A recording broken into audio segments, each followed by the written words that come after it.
This video is exploring one of the first and most important skills in chemistry up to GCSE level, which is the ability to interpret information from the periodic table. So if we just start by just having a brief look at an example periodic table. This particular periodic table is the one that's used at A-level, but the GCSE one looks very, very similar. Obviously, we have information organised in the periodic table.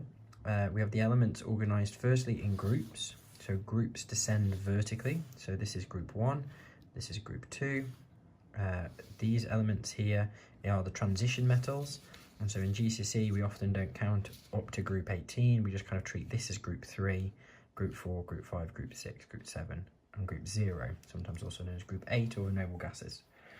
The periods go across the periodic table, so in rows. Okay, so in effect the groups are columns, the periods are rows, and that indicates on which shell of the atom we are dealing with. So that's the first sort of basic thing. When you look at the information given on the periodic table, you're always dealt with the symbol, which is the element. So in this case, like here, Fe for iron. Notice the first letter is always a capital, and the second case is always lowercase. And then the next point is that you always have two numbers, the smaller of which is always the atomic number. And you can see that the atomic number just increases by 1 each time. That is the number of protons in the atom, and that is the defining and unique feature of the element. So nitrogen always has 7 protons. That's what makes it nitrogen. That's its atomic number. The larger of the two numbers is the mass number, and that's the number of protons and neutrons. Now you will notice, looking at this slightly more sophisticated A-level version, that very often you have decimal points here. On GCSE, there are some of these included as well. An important one, for example, is chlorine 35. Now clearly, to 35.5, clearly you can't have half a neutron. So this decimal comes out as a result of the fact that there are different isotopes of each element. So in the case of chlorine, the majority of chlorine is chlorine 35, about 75% of it is. About 25% of it is chlorine 37. And so when you average those two isotopes, but not just a straight average, but a weighted average, considering the percentage abundance of each element, you then get what is known as the relative atomic mass, which is the weighted mean mass of the atoms of an element compared to 1/12 of the mass of carbon-12. So carbon-12, which uses 12.0, is the standard against which everything else is compared. And so everything kind of refers back to that. So you can have these decimals because of the percentage abundance of each element, like how much of it exists within nature, and how that then influences the overall mass. Okay, so relative atomic mass, and you can see it's labelled that here. Sometimes it's also known as the mass number. So for each individual isotope, the mass number is the number of protons plus the number of neutrons. So when we interpret information from the periodic table, we have to be able to identify elements based upon their nuclear notation, which is on here, and their position. So let's look at some concrete examples that we need to be able to deal with. So the first thing is you can see here some examples of some elements, and I've just taken these off the periodic table. But you can see there's 3 pieces of information that have been highlighted here, so outside of the symbol. So obviously we've got the symbol, so this is Na, which is sodium, and we've got 2 numbers, okay, that were on the periodic table a moment ago, and then we've got a 3rd number, which I'll come to in a second. So first off, remember the smaller of the 2 numbers is always the atomic number, okay, and that is the number of protons, which is for a given element, and that's unique to that element. So sodium will always have 11 protons no matter what. Okay, that will always be the number of protons. Now in an element that is an atom, an atom is a neutral form of an element. So in an atom, the key thing is that atoms are uncharged. You always have an equal number of protons, which are positive, and electrons, which are negative. So the number of electrons, if this was a sodium atom, would also be 11.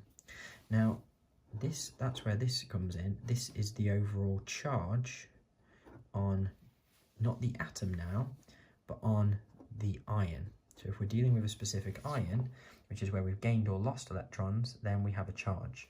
Now remember, electrons, okay, are always got a charge of -1, okay? And so the charge of an electron being -1, if overall the charge is +1, what that means is I've lost 1 electron. Because if this was a sodium atom, there would be 11 protons, which are positive, and 11 electrons, which would be negative. And obviously those 11 protons, 11 electrons cancel each other out. If overall my charge is +1, that means I've got 1 too few electrons to kind of balance. So there is only 10 electrons in that example. And so if I was to write this as a maths equation, just as an example here, okay, then we would end up saying that there is +11 charge from the protons, we've got -10 from the 10 electrons, and then that would equal overall +1, which is what the overall charge would be, okay? So with ions, you've got to think if the charge on the ion overall is positive, so any positive ion, which we call a cation, okay, then that means that ultimately you've lost electrons, okay? And if overall you've got a negative ion, which is known as an anion, then that means that you've gained electrons because you've got too many negative charges, okay, which is why overall it becomes negative. So that's like a guiding principle. So that brings us then to the last piece of information, which is the number of neutrons, okay? So that's where this top number becomes important. Remember, this top number is the mass number, more specifically the relative atomic mass number. And the mass number is the number of protons plus the number of neutrons added together. So if we want to work out the number of neutrons, what we always have to do is we have to do the mass number take away the atomic number. So that process is always really easy because it's always big number take away little. So the number of neutrons is going to be 23 minus 11, which obviously in this case is 12. So we can state the number of protons, electrons and neutrons for any given element on the periodic table, either as an atom or in this case, which is a bit more tricky, as an ion. So let's have another go at this again. I hope what you might want to do at this point is just pause the video and have a go at these 2 examples before you then check your responses. So remember, the smaller number is always the atomic number. Atomic number is the number of protons. So the number of protons on this oxygen are going to be 8. The number of protons on this ion is going to be 26. So the smaller number, the atomic number, is always the number of protons. And remember, that is the unique feature of the element. When we then get to our number of electrons, remember, if this was atoms, okay, in an atom, the number of protons is always equal to the number of electrons, okay, but these aren't atoms because they have a charge overall. So in this case, the overall charge on the oxygen ion is -2, and that's nearly always the case, and that means that it's got 2 extra electrons, because electrons, remember, are negative, than the protons. So overall the number of electrons here is 10. So you can see, because it's negative overall, we've gained electrons. In this particular case, you can see ion is +3. So that means we have lost 3 electrons. So if there was 26 protons, that means we only have 23 electrons here. And that's why overall it's +3. And then lastly, to look at calculate the number of neutrons in each case, we always do mass number take away atomic number. So 17 in this particular case minus 8 would give us 9 neutrons, and in this case would give us 30 neutrons. So we can state the number of protons, electrons and neutrons of each element. Another important thing that we can do on this is we can identify an element on the periodic table from this information, or versions of this information in reverse. So let's look at an example of that. So let's say, for example, that I was trying to identify the element first off just by looking at its position on the periodic table. So if, for example, I was told that it was period 5 and group 2. Okay, so if we look at the periodic table and we start to look at that information, so period 5 would obviously be the 5th row across. So this would be period 1, period 2, period 3, period 4, period 5. okay? And then remember the groups descend, okay? So if we were going group period 5, we'd be coming along this row here, and then group 2 is here, so remember these are the group numbers. And so if something was period 5 group 2, it would be in this case strontium. So that would be the element that in question in this particular case. So just for yourself, can you have a go at trying to work out what element you would find on period 3 group 4? Okay, so period 3 group 4. You might want to pause the video and take a second to do that. Okay, so period 3, obviously I've already numbered these, so it should be a little bit easier. 1, 2, 3, so the third row across. And group 4, you wouldn't come here because when we ignore the transition elements at GCSE, so group 4 would be here, so we'd be looking at silicon, would be the right answer in that particular case. So that's one way I can identify an element. I can base on like what is its period and what is its group. Now, imagine for a second that I wanted to draw the electron configuration and draw silicon. So if I was to do that and draw the electron configuration, you can see it has 14 protons. That's its atomic number. That means as an atom, it would also have 14 electrons. So if I just write this for a moment, and I'm just going to make it 28 for silicon, just instead of 28.1, just to give a specific isotope, and 14, okay, so that would be our information. It has 14 protons, and in an element would also have 14 electrons, and it just so happens in this case it also has 14 neutrons. Okay, 28 minus the 14. So if I draw this, I would find for silicon there are going to be 2 electrons in the first shell. There are then going to be 8 electrons in the next shell,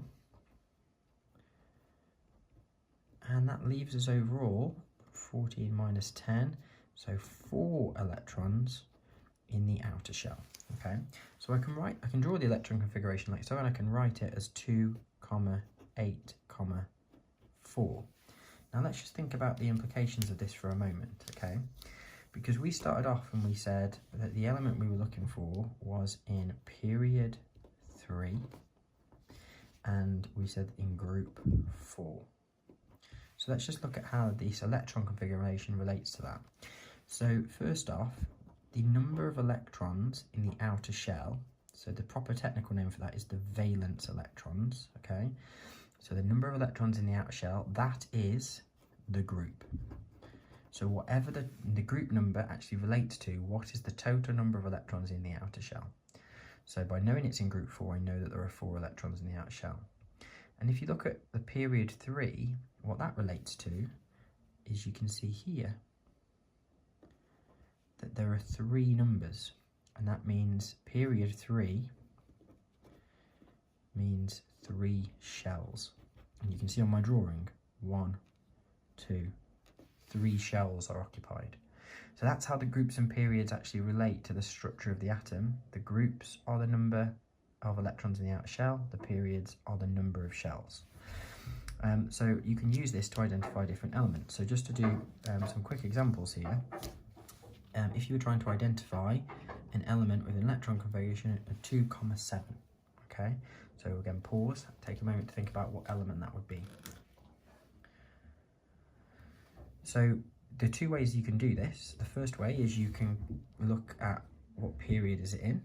Well, it's going to be in period 2 because there are 2 shells, and it's going to be in group 7. So period 2, group 7 would indicate fluorine. Another way you could have done it is you could have added up the total number of electrons, and you could say, well, the number of electrons in total is 9.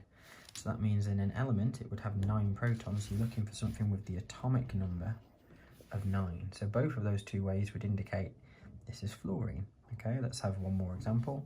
So if we were doing 2, 8, 8, 1, again, what element would that be? You can pause and take a second to do this. So it's got 4 numbers, so that means it's in period 4. So we're looking somewhere here, and there's 1 electron in the outer shell, so that means it must be in group 1. So in this case, that would be potassium. Okay, and if you add that up, we have 2, 8, which is 10, plus 8, which is 18, plus 1, which is 19. We have the atomic number 19, which again confirms it's potassium. So being able to identify elements in this way across the whole range of the periodic table, based on either their group and period, their electron configuration, or from information about the number of protons, neutrons and electrons, is important, and you should be able to interchange between identifying the number of protons and neutrons and electrons in both atoms and then subsequently in ions, and being able to locate and find those same elements within the periodic table.